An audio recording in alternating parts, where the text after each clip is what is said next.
শুনতে পাচ্ছিলাম উন্মাদ তান্ত্রিক আরব আল হাজরেদের সেই কবিতা আওড়ে চলেছি আমি চিৎকার করে। অনন্ত শয়নে থাকে সে, তা জানি মৃত প্রাণ নয়, কোটি কল্প বয়ে চলে, যখন মৃত্যুরও মৃত্যু হয়।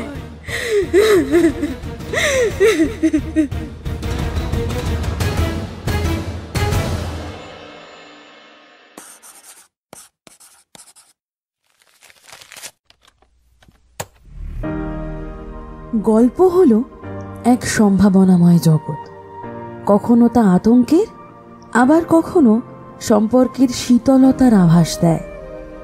সেই জগতের একটু একটু অংশ করে সবাইকে শোনাবে এই ইতিমোপিয়া।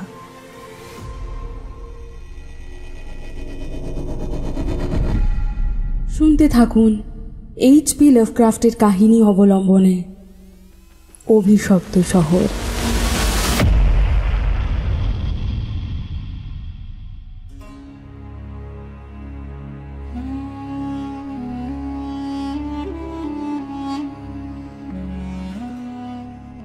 আচ্ছা, অনেক প্রাচীন শহরের নাম আমরা জানি, তাদের প্রাচীনতার ইতিহাস মুখস্থ করতে কত কত রাত যে পার করেছি তার ইয়ত্তা নেই।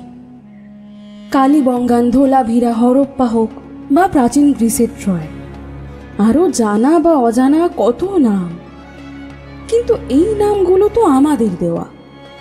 সভ্যতার শুরুর থেকেই কি এই নামগুলোই ছিল? যদি না থেকে থাকে তাহলে কি ছিল সেসব শহরের নাম? কে জানে?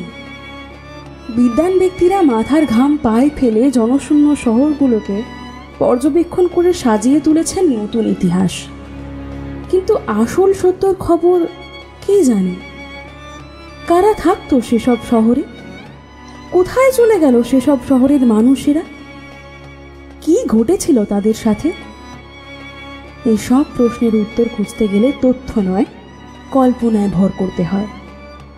কল্পনার ডানায় ডানায় উড়ে আসে নানান সম্ভাবনা। তেমনই এক সম্ভাবনার গল্প শুনবেন আজ। এইচ.পি. লাভক্রাফটের গল্প নেমলেস সিটি। এই নেমলেস সিটি গল্পটা লাভক্রাফটের নিজের ভীষণ পছন্দের একটা গল্প ছিল, যদিও তখনকার বেশ কিছু সমসাময়িক ম্যাগাজিন গল্পটাকে রিজেক্ট করে দেয়। গল্পটি প্রথম প্রকাশিত হয় 1921 সালে ভুলভেরিন নামক প্রেস জার্নালে। শুনতে থাকুন এইচ.পি. লাভক্রাফটের গল্প দি নেমলেস সিটি অবলম্বনে মৃত্যুপুরী সিরিজের 7th এপিসোড অভিশপ্ত শহর।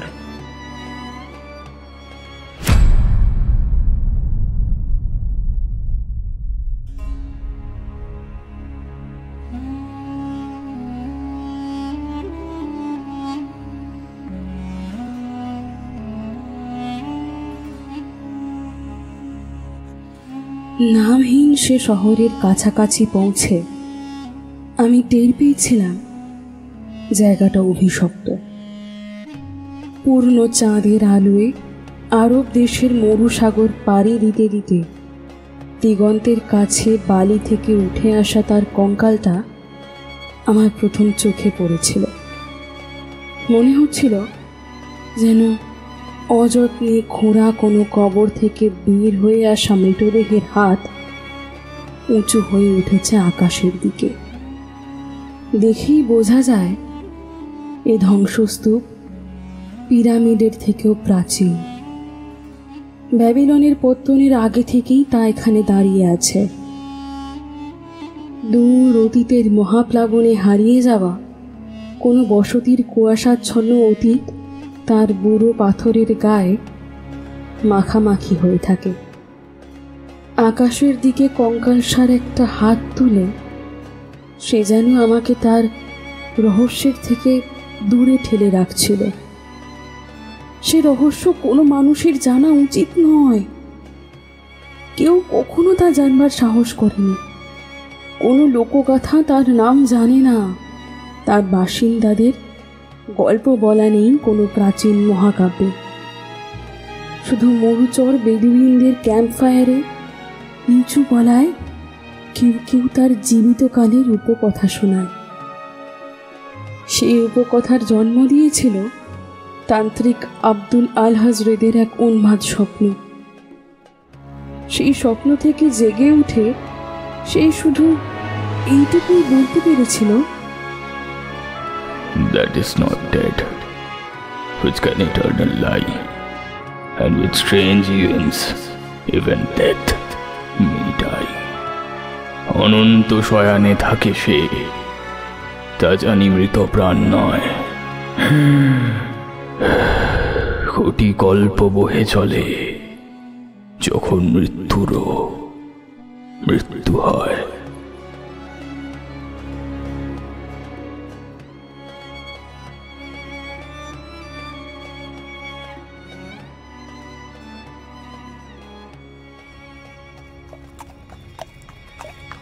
আরবরা আমাকে বাধা দিয়েছিল বটে, আমি মানিনি। বিশ্বস্ত উটটার পিঠে চড়ে একলাই রওনা দিয়েছিলাম ওই নিষ্প্রাণ বালির সমুদ্র ঠেলে। তার মূল্যও দিচ্ছি আমি। আমার মুখের দিকে দেখুন একবার, দেখুন না, দেখুন। ভয়ের এমন গভীর ছাপ পৃথিবীর কোনো মুখে আর আপনি দেখবেন না। আজও রাত্রের বাতাস জানলায় ঝাঁকুনি দিলে আমি ভয় পেয়ে উঠি। আমার মনে পড়ে যায় চাঁদের ঠান্ডা আলোয় অন্তহীন ঘুমের গভীর থেকে জায়গাটা আমার দিকে তাকিয়েছিল। সেদিকে এক ঝলক তাকাতেই আমার নতুন কিছু আবিষ্কার করার আনন্দটা এক মুহূর্তে হারিয়ে গেল। উটটার রাশ টেনে থামিয়ে আমি সকালের আলোর অপেক্ষায় রইলাম। কত সময় যে এভাবে কাটিয়েছিলাম তার হিসেব রাখিনি। অবশেষে পূর্ব দিকে যখন প্রথম আলোর সোনালি আভা জেগেছে, ঠিক তখনই একটা গোঙানির শব্দ পেয়ে আমি খেয়াল করলাম পাথুরে সেই ধ্বংসস্তূপের ভিতরে একটা বালির ঝড় উঠেছে। অথচ আকাশ তখন ঝকমকে নীল, দিগন্তব্যাপী মরুভূমি শান্ত হয়ে রয়েছে। সেখানে দুর্যোগের কোনো চিহ্নও ছিল না। তারপর দিগন্তে সূর্য মাথা জাগালো। দ্রুত মিলিয়ে যেতে থাকা সেই ক্ষুদে ঘূর্ণিঝড়কে ফালা ফালা করে দিয়ে ছুটে এলো তার আলোর ফলা। আর ঠিক সেই মুহূর্তেই কানে এলো যেন মাটির গভীর থেকে ভেসে আসছে একটা গম্ভীর ঘণ্টার ধ্বনি। যেন নীল নদের পারে মেমানদেরা সূর্যকে স্বাগত জানাচ্ছে। কানে সেই ঘণ্টার শব্দের রেশ নিয়ে আমি আমার উটটাকে আস্তে আস্তে এগিয়ে নিয়ে চললাম বালি থেকে মাথা জাগিয়ে থাকা বোবা পাথরের স্তূপের দিকে। সেই স্তূপকে হয়তো আমি ছাড়া কোনো মানুষ কখনো দেখেনি। সে ধ্বংসস্তূপ মিশরের যে প্রাচীন, মেরুর সুপ্রাচীন সভ্যতাও তার তুলনায় মাত্র সেই দিনের ইতিহাস। সারাটা দিন আমি ঘুরে ঘুরে বেড়ালাম সেই ধ্বংসস্তূপে ছড়িয়ে থাকা পাথরদের অলিগলিতে। সে পাথরের কোথাও একটা আঁচড়ের দাগ, কোনো লিপির একটা অক্ষরেরও কোনো চিহ্ন নেই, যা থেকে এই শহরের ইতিহাসের আন্দাজ করতে পারি, জানতে পারি তার মানুষজনদের কথা। অবশ্য যদি তা মানুষেরই তৈরি হয়ে থাকে তবেই। সন্দেহটা হওয়ার কারণ ছিল এই শহরের গায়ে আমাদের চেনা ইতিহাসের চেয়ে অনেক বেশি প্রাচীনত্বের ছাপ ছিল। এর গড়নে এমন কিছু জ্যামিতিক আভাস আমি পাচ্ছিলাম যা এই দুনিয়ার পরিচিত জ্যামিতির সূত্রকে মানে না। তারপর চাঁদকে সঙ্গে করে রাত ফিরে এলো।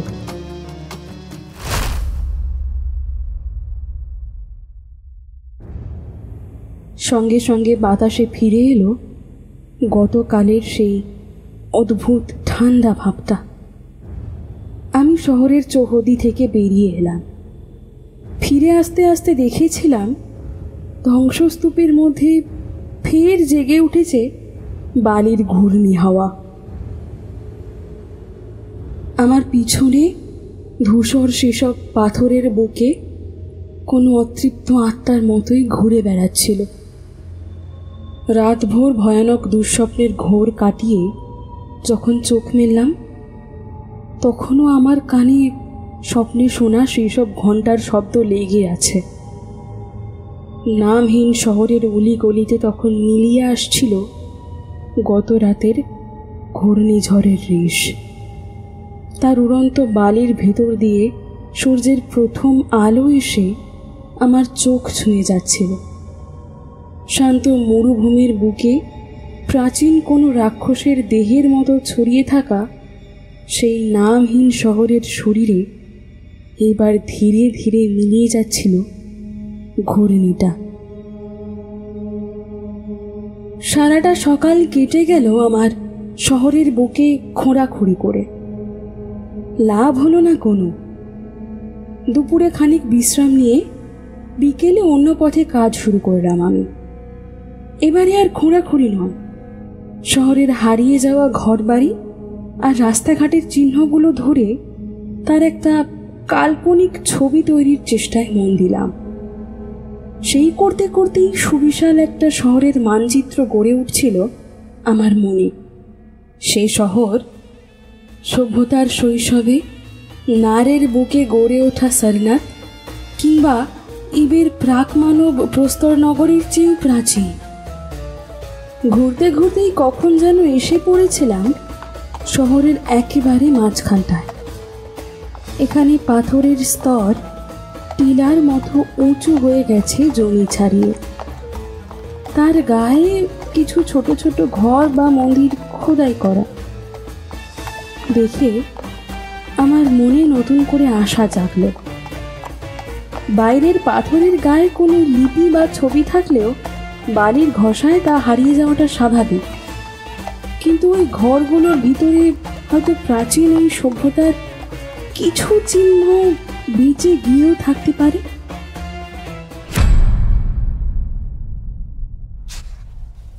কোদাল দিয়ে জমাট বাঁধা বালি সরিয়ে তাদের একটার ভিতরে হামাগুড়ি দিয়ে ঢুকে বুঝলাম আমার অনুমান ভুল নয়। ঘরটা একটা মন্দির ছিল কোনো কালে। তার ভিতরে প্রাচীন বেদি, স্তম্ভ বা কুলুঙ্গির সুস্পষ্ট চিহ্ন ছিল। এদিক ওদিক দাঁড়িয়ে ছিল পাথরে খোদাই কিছু প্রতীকী ভাস্কর্য। যখন তাদের সৃষ্টি হয়েছিল তখনও হয়তো এই জায়গা মরুভূমির গ্রাসে চলে যায়নি। তবে সেই সব কিছুই ছিল আশ্চর্য রকমের নিচু। আমি নিজে বেটেখাটো মানুষ, সোজা হয়ে দাঁড়াবার মতো জায়গাও ছিল না সেই মন্দিরের ভিতরে। কিন্তু নিচু হলেও আয়তনে বেশ বড় ছিল ঘরটা। টর্চের আলোয় এক একবারে তার এক একটা অংশ করেই আমার চোখে পড়ছিল। ভিতরটাকে ভালো করে দেখে নিয়ে আমি ফের হামাগুড়ি দিয়ে বাইরে এলাম। সেখানে তখন সূর্য ডুবে গিয়ে চাঁদ উঠেছে। আবিষ্কারের নেশায় তখন আমি সব ভয় ভুলে গেছি। ফিরে যাওয়ার কথা তাই মনেও এলো না আমার। আলো আধারির মধ্যে অন্য একটা গুহা মন্দিরের মুখের বালি সরিয়ে আমি তার ভিতরে ঢুকে এলাম। এই ঘরটাও আগেটার মতো একই রকম নিচু, তাহলেও এটা অনেকটা কম চওড়া। তার পিছনের দিকটা সরু হয়ে একটা গলির মতো এগিয়ে গেছে অন্ধকারে। তার মুখে অজস্র সাংকেতিক মূর্তির ভিড়।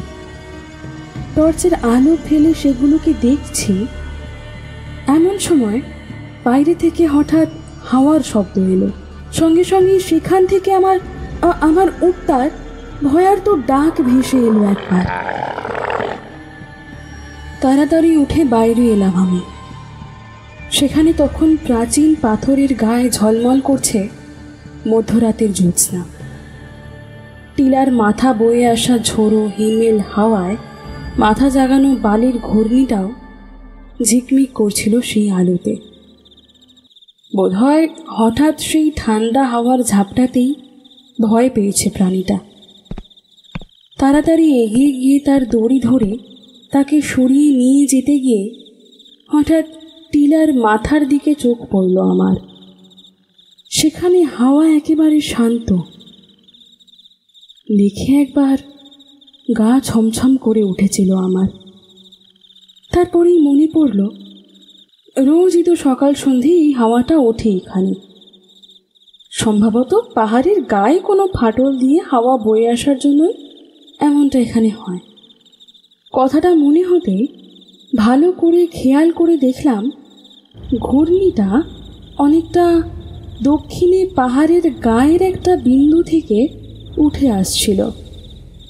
জায়গাটাকে ভালো করে নজর করে বুঝলাম এখানেও আমার অনুমানে ভুল নয়।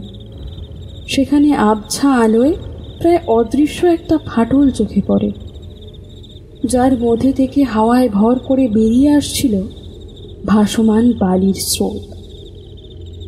ওটার দড়ি ছেড়ে আমি এগিয়ে গিয়ে বালির ঝড়ে ডুব দিয়েছি। তারপর চোখে মুখে বালি মাখা হাওয়ার ঘষা উপেক্ষা করে এগিয়ে গেছি ফাটলটার দিকে। ফাটলের কাছাকাছি পৌঁছেই দাঁড়িয়ে যেতে হলো আমায়। হাওয়ার বেগ এখানে অনেকটাই বেশি। তার ধাক্কা পিছন দিকে ছিটকে ফেলে দিতে চাইছে আমাকে। চাঁদের উজ্জ্বল আলোয় নজরে পড়ছিল একটা গুহা মন্দিরে অতিকায় খোলা মুখ থেকে ছুটে আসছে বরফ ঠান্ডা সেই ঝড়। গোঙানির শব্দ তুলে বালি উড়িয়ে ছুটে যাচ্ছে তা নিচের দিকে। খানিক পরেই হঠাৎ গতি কমাতে শুরু করলো ঝড়টা। কয়েক মিনিটের মধ্যেই কোনো চিহ্নই রইল না তার। মাঝরাতের উড়ন্ত মরুভূমির নৈশব্দ আমার কানে ঘিরে এলো ফের। উড়ন্ত বালির ঝাঁক ফের ফিরে গেছে মাটির বুকে, কিন্তু সেই নিঃশব্দের মধ্যেই চাঁদের আলো রূপালি আভা ছড়িয়ে রেখেছে। খানিক নিচে ছড়িয়ে থাকা ধ্বংসস্তূপটায় কেউ একজন যেন ছিল। আমার ষষ্ঠ ইন্দ্রিয় জানান দিচ্ছিল কোনো একটা অস্তিত্ব যেন ঘুরে বেড়াচ্ছে তার অতিকায় পাথরের খণ্ডগুলোর ফাঁকে ফাঁকে। আকাশের চাঁদের আলোটা তীর তীর করে কাঁপছিল আমায় ঘিরে। মাথা তুলে দেখলাম ঢিল তোরা ঝিলের বুকে এসে পড়া ছবির মতো টলমল করে কাঁপছে তার আলো। সেদিকে তাকিয়ে একটা হিমেল অনুভূতি বয়ে গিয়েছিল আমার শির দাঁড়াবে, কিন্তু কৌতূহল আমাকে পাগল করে তুলেছে। তখন হাওয়া পড়ে আসতেই আমি এগিয়ে গেলাম তার উৎস মুখটার দিকে। মন্দিরটা সম্ভবত একটা অতিকায় প্রাকৃতিক গুহা। সোজা হয়ে দাঁড়ানো যায় তার ভেতর। তবে এখানেও পুজোর বেদি আর পাথর খোদাইগুলো অন্য গুহা দুটোর মতোই নিচু গরনের। আশেপাশের দেওয়ালে আলো ফেলে আমার উত্তেজনা চরমে উঠল। এই প্রথম সে দেওয়ালে দেখা গেছে এ শহরের বাসিন্দাদের আঁকা ছবি চিহ্ন। দেওয়াল জোড়া বিচিত্র আঁকা বাঁকা ধরনের বেশ কিছু অদৃশ্য নকশা। পুজো বেদিগুলোর মধ্যে দুটোর গায়েও বেশ কিছু খোদাই করা নকশা তখনও অবিকৃত রয়ে গেছে। সবচেয়ে অবাক হলাম ছাদের দিকে আলো ফেলে। অতকাল আগে এই চৌরস মসৃণ পাথরের ছাদ তৈরির জন্য কোন উন্নত প্রযুক্তি তারা কাজে লাগিয়েছিল কি জানে। হাওয়াটা কোন পথে পাতাল থেকে উঠে আসছে তা নজরে পড়তে দেরি হলো না আমার। হঠাৎ মন্দিরের ভিতর দিকের দেওয়ালে একটা চোখ ধাঁধানো আলোর ঝিলিক জেগে উঠেই মিলিয়ে গেল ফের। তাড়াতাড়ি সেদিকে এগিয়ে গিয়ে দেওয়ালের দিকে তাকাতেই মাথাটা ঘুরে গেল আমার। সেখানে পাথর খোদাই করে একটা দরজা একটু ফাঁক হয়ে রয়েছে দেওয়ালের গায়ে।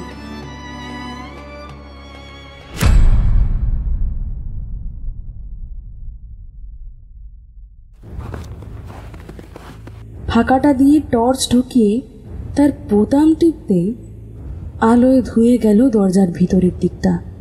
সে আলোয় দেখলাম ধাপে ধাপে একটা সিঁড়ি নেমে গিয়েছে পাতালের দিকে।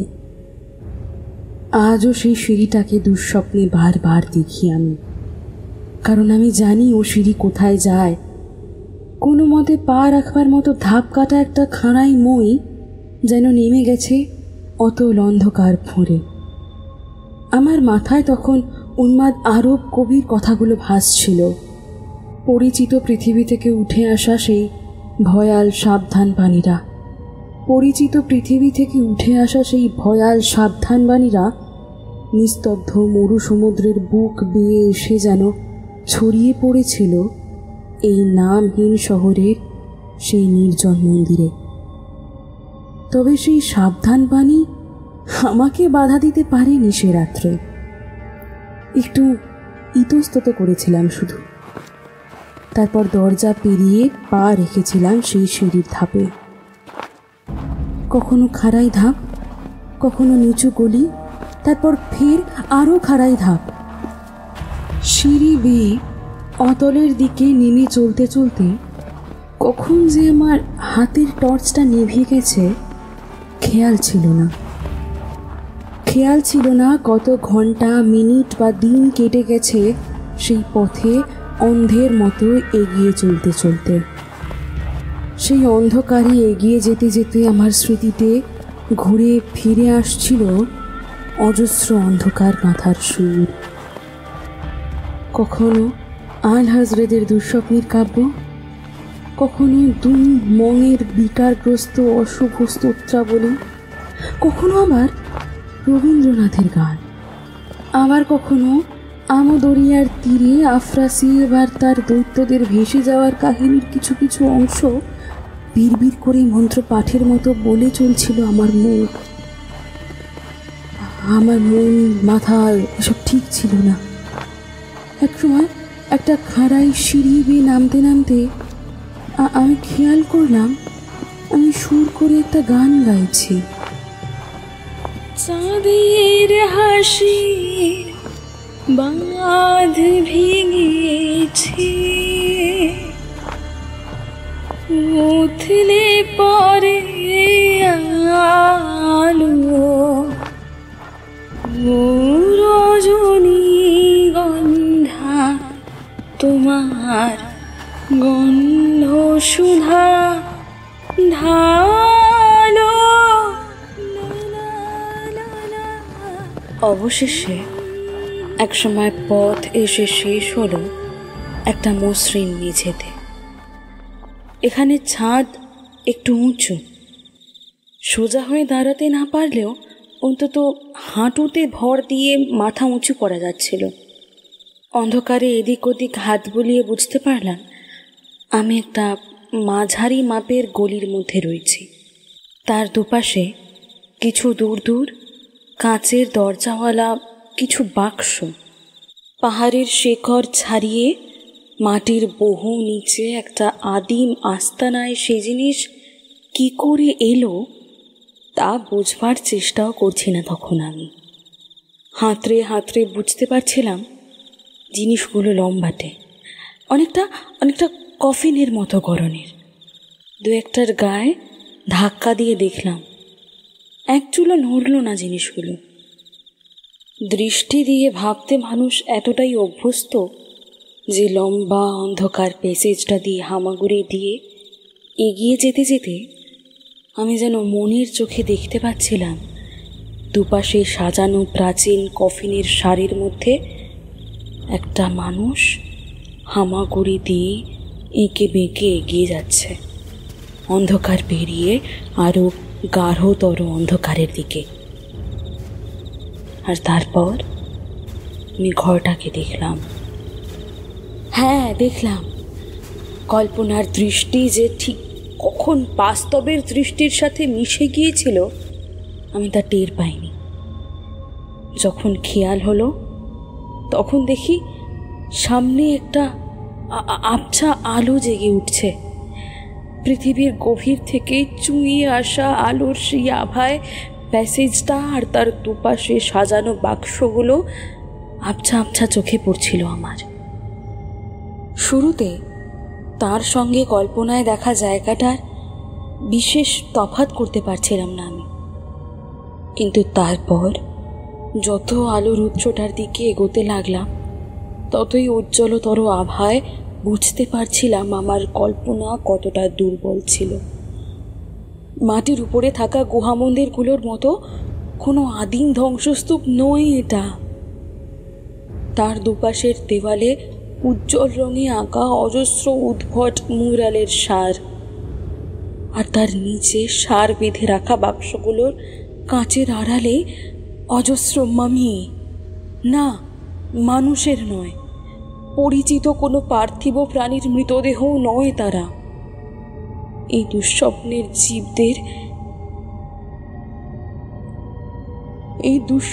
জীবদের এই গ্রহের প্রকৃতি জন্ম দিতে পারে না। সরীসৃপ জাতীয় প্রাণী এরা, তাদের দু একটার সাথে কোথাও ভূমি বা সিলের সামান্য মিল ছিল হয়তো, কিন্তু সে ছাড়া বাকিগুলোর গঠন একেবারেই কোনো পরিচিত প্রাণীর সাথে মেলে না। আকারে ছোটোখাটো, মানুষের সমান, সামনের পা দুটো ভারী সূক্ষ্মভাবে তৈরি। তার চেটো আর আঙুলের গড়ন দেখে মানুষের হাত বলে ভুল হয়। আর সবচেয়ে আশ্চর্য ছিল তাদের মাথার গড়ন। সে গড়ন জীবজগতের কোনো পরিচিত নিয়ম মানে না। নাকহীন মুখ, উঁচু হয়ে থাকা অতিকায় কপাল, কুমিরের মতন হিংস্র চিবুক, অথচ তারই মধ্যে অতিমানবিক বুদ্ধিমত্তার আবছা আভাস।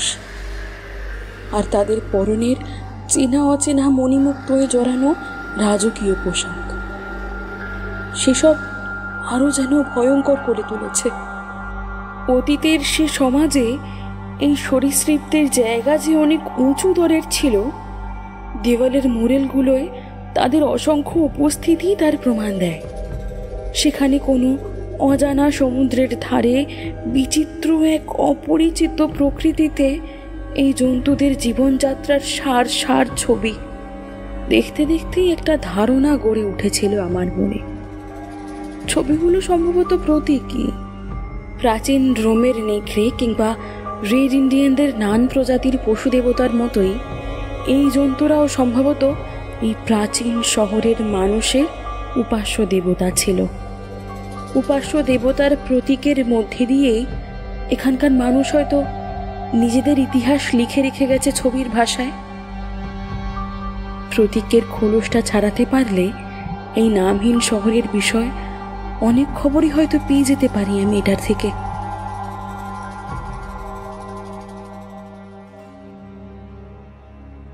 ধারণাটা মাথায় আসতে আমি এইবার ছবিগুলোকে খুঁটিয়ে খুঁটিয়ে দেখতে আরম্ভ করলাম। গল্পটা মোটামুটি এই রকম। আফ্রিকার উপকূল সমুদ্র থেকে জেগে উঠবার অনেক আগে এইখানে সমুদ্রের ধারে ছিল একটা শহর। তারপর একসময় সমুদ্র দূরে সরে গেল। শহরটাকে ঘিরে এগিয়ে এলো মরুভূমি। তখন বসতির দ্রষ্টারা বলেছিল পাহাড়ের শেকড় বাকড় ছাড়িয়ে মাটির অনেক গভীরে অন্য একটা স্বর্গের দুনিয়া তাদের অপেক্ষায় আছে। দেওয়ালের গায়ে আমার চোখে পড়েছিল ক্রমাগত মরুভূমির সাথে লড়তে লড়তে সে শহরের বাসিন্দারা পাথরের বুক খুঁড়ে কিভাবে তলিয়ে গেল সেই অন্য দুনিয়ায়। গল্পের এই অংশের ছবিগুলো একেবারে নিখুঁত। আমি যে পথে নেমে এসেছি ছবির অনেক জায়গায় সেই পথগুলোকে চিনতে পারছিলাম আমি। ধীরে ধীরে প্যাসেজ বেয়ে আলোর উৎসটার দিকে এগোতে এগোতে আমি দেখছিলাম সে মহাকাব্যিক যাত্রার পরের পর্বগুলোকেও। দেখে চলেছিলাম এদের বিচিত্র ধর্মাচরণ আর জীবনযাত্রার ছবি। প্রায় 1 কোটি বছর আগে পৃথিবীর বুক থেকে তারা সরে এসেছিল পাতালের আশ্রয়। ততদিনে বহু দূর এগিয়ে গিয়েছিল এই সভ্যতা। তাদের নিজস্ব লিপি অবধি ছিল। অথচ সেই চিত্র ইতিহাস থেকে একেবারে বাদ পড়ে যাবার কোনো ব্যাখ্যা আমি পাচ্ছিলাম না। যেমন কোনো ছবিতেই যুদ্ধ বা অন্যভাবে হত্যা বাদে কোনো মৃত্যুর বা সৎকারের প্রমাণও নেই। ততক্ষণে আলোর উৎসের আরও কাছে সরে এসেছি আমি।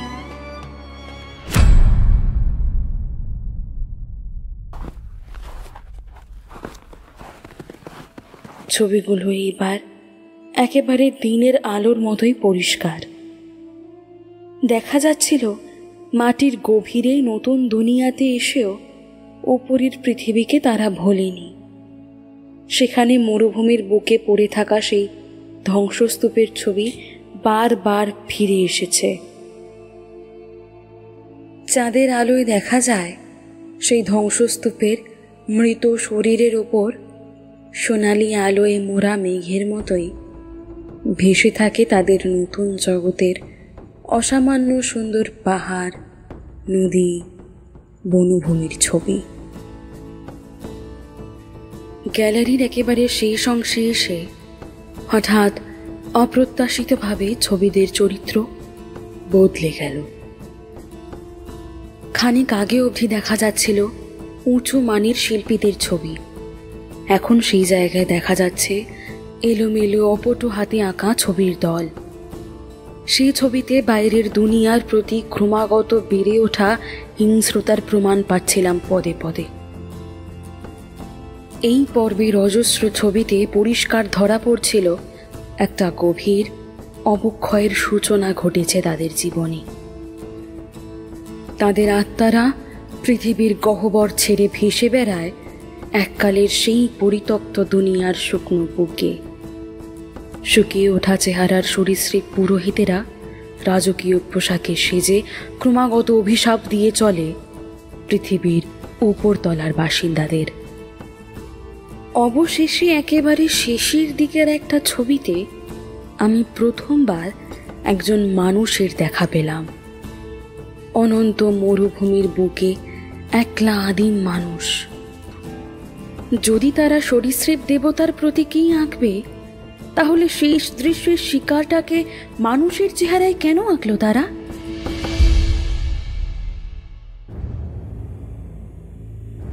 অনেকগুলো কেন মিলে একটা ব্যাখ্যাহীন ভয়ের জাল বুনে তুলছিল আমায় ঘিরে।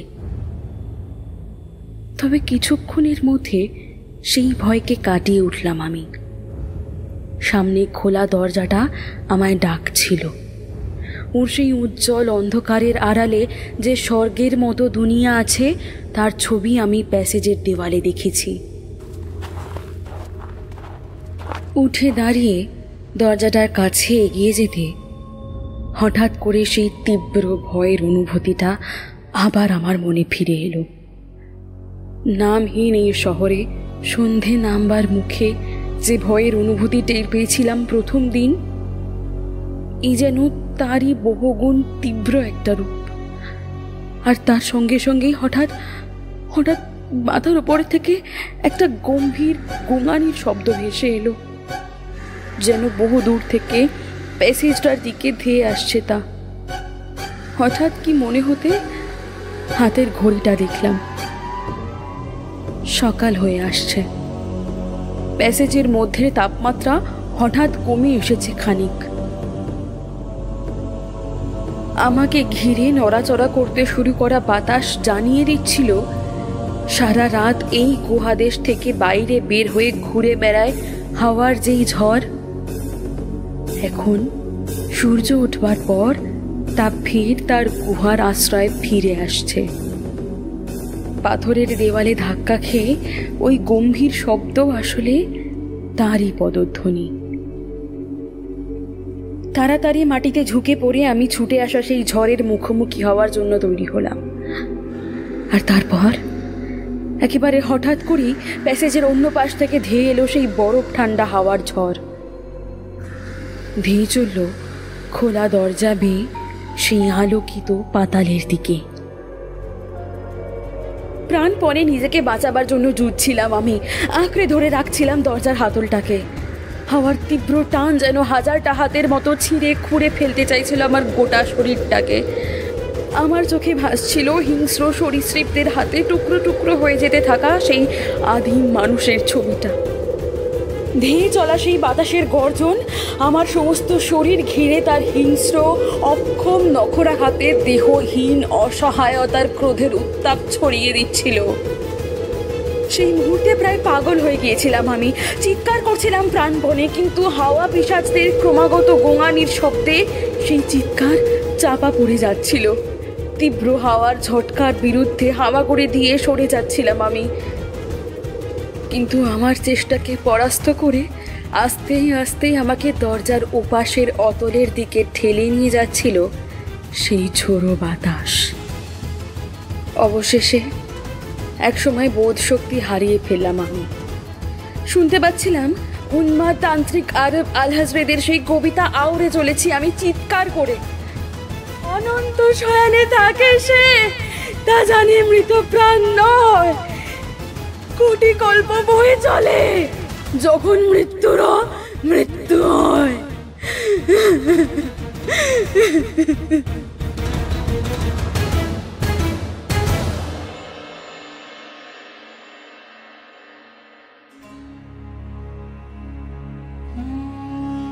তারপর এক সময় ঝড় থেমে গেল। সরীসৃপের মতো বাতাসের শেষ ঝলকটা সেই আলোকিত পাতালে হারিয়ে যাওয়ার পরই ধাতব ঘণ্টার ধ্বনির মতো কান ফাটানো শব্দ করে বন্ধ হয়ে গিয়েছিল গর্তের মুখের দরজা। অন্ধকার সেই পাতাল দুনিয়ায় একলা দাঁড়িয়ে আমি শুনছিলাম সুরঙ্গ বেয়ে নীল নদের পারে মেমানতদের সূর্য পুজোর ঘণ্টার ধ্বনির মতোই সে শব্দ ছড়িয়ে পড়ছে মানুষের দুনিয়ায়। কেমন লাগলো আমাদের আজকের গল্প জানান কমেন্ট বক্সে। ভালো লাগলে বেশি বেশি করে লাইক করবেন, বন্ধুদের সাথে শেয়ার করবেন, আর চ্যানেলটাকে প্লিজ সাবস্ক্রাইব করে দিন প্লিজ। ইতি মৌপিয়া।